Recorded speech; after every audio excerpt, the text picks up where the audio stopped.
Salam əzizlərim, vloquma xoş gəlmisiniz. İndi universitetə hazırlaşırıq. Dünən axşam çimib sonra saçlarımı daramadan yatdığım üçün saçlarım bu haldadır və yaxşı daransın deyə spreydən istifadə eləyirəm. Bu arada Bioblas'ın bu yağını yeni kəşf eləmişəm. Saçıma mənim düşdü çünki parlaqlıq verir, həm də saçın qırılmasının qarşısını alır. Mən çox bəyəndim. Dərsdən əvvəl Nəzrinlə özümə bulka almaq üçün Araza getdim, amma heç nə qalmamışdı. Hər şeyi daşımışdılar da, təsəvvür edin. Mən də kurasan aldım. Bu kurasanların biri 50 qəpik idi. Çox qəşəngdilər də. Həmişə də təzə olurlar.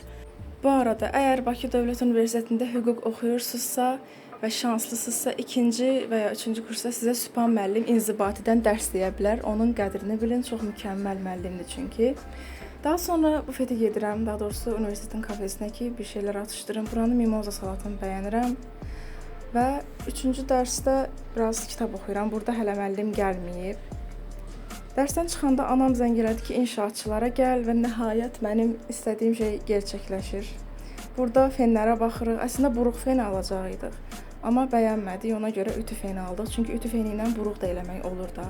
Bu hədiyyənin qarşılığında mənim anama ısmarladığım yemək. Nəysə, mən tələbəyəm. Ayrıca anama güllər almışam. Havalar qızanda həmişə balkona yığırıq biz belə dibçəkdə gülləri. Artıq makyajımı çıxardıram və görürsünüz ki, fəndən biraz da olsa istifadə eləmişəm. Dözə bilmədim sabaha, saçımın qabağını biraz ütülədim. Lap az ütüləsəm belə tezliklə saçım düzləşdi. Bu arada bir şey deyəcəm, üzünüzü mütləq salfetka ilə silin. Yəni, dəsmal mənə görə gigiyenik sayılmır. Və burada random olaraq öyrəndiyim ingiliscə sözləri lüğətimə yazıram, çünki niyə də olmasın və çay içirəm, bu videonu editləməyə gedirəm. İzlədiyiniz üçün təşəkkürlər.